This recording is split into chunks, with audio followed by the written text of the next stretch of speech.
Well, Emmanuel, how has the concept of leadership changed in recent years? Now, it's interesting because I think part of it have changed and parts haven't.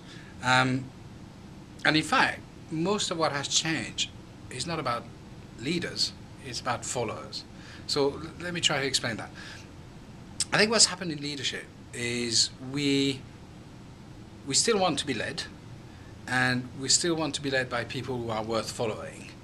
Um, but actually, the type of followers has changed.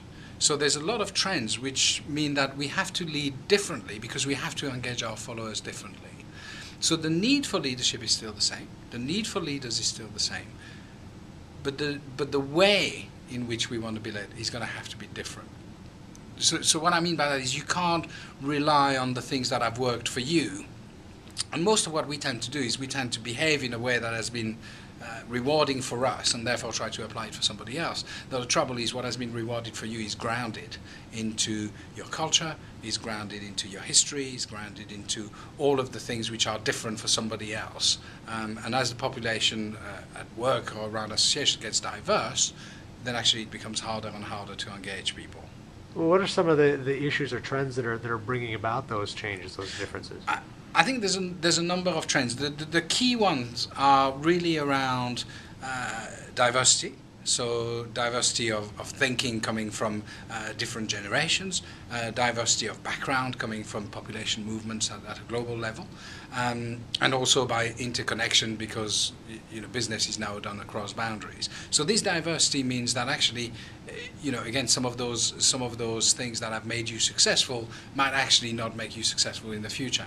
The other one is about what I call the democratic trend, the fact that you can no longer compel somebody into following you. You can no longer coerce somebody into doing something because the boundaries are wide open, so talent can flow a lot more easily than in the past. But also because technology is enabling people to find out a lot quicker some of the things that they might want to do elsewhere. So if you genuinely want to engage people and engage their discretionary effort, which is the key to leadership, can I get you to do everything that is possible within you, or do I just want you to compare with what I'm asking you to do? If it's the former, then I really have to engage you differently. I have to focus on you much more than just coerce you into doing something.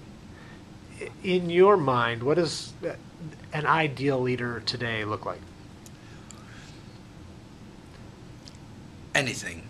And let me tell you what I mean by that. There's a lot of stuff which is being written almost in fashion. It goes in phases. So we've got quiet leadership. Quiet leader, somebody who is going to enable what level 5 leadership in Jim Collins is good to great, that kind of leadership. Then eventually somebody comes along and says, yeah, but look at so-and-so, he's a great leader, he's very loud and shouts a lot. And so there's all these phases of what kind of leadership. For me, it's just anything as long as it's you at your best.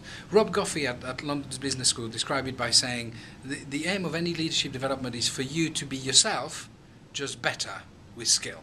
And so for me, I don't want to preclude it. I don't want to say, well, okay, this is the type of leadership we need. I'm just saying, look, as long as it could be the best you can be. So just be yourself, just better with skill, self-awareness, self-control, the ability to understand, then I actually think any kind of leadership will do in terms of how it is expressed, because it's then expressed naturally and authentically.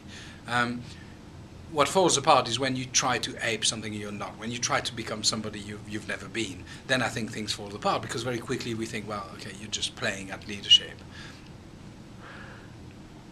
So how does a leader get to that point? I mean, if for instance, if I'm one of these dead leaders that you talk about, what's the first step that I need to take to become relevant again? Okay. Two steps. Probably taken at the same time. So you've got to be careful when you take 2 steps at the same time because you might fall over. But these are the 2 steps. Self-awareness. Most leaders haven't had anybody who has been honest enough with them to tell them what's going wrong. And it's very hard, especially when you reach the top of organizations, it's very hard to have honest feedback. So, somebody who can hold the mirror and say, look, Emmanuel, this is what you really look like. This is really the truth about you. And sometimes that's got to be enough, because sometimes I just haven't realized. Nobody has told me that before. So, give me the straight message, give me hope that something can be done, and I'm going to do it.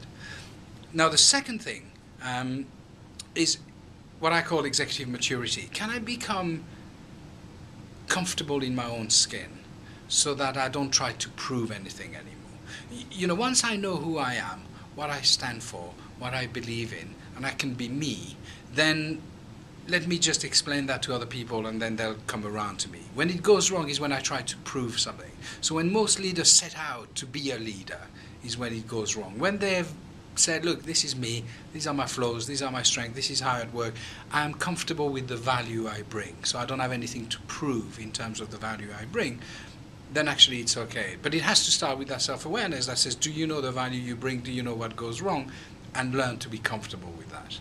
Once you've done that, then you're ready to get better at stuff, or you're ready to fix some stuff, or you're ready to remedy.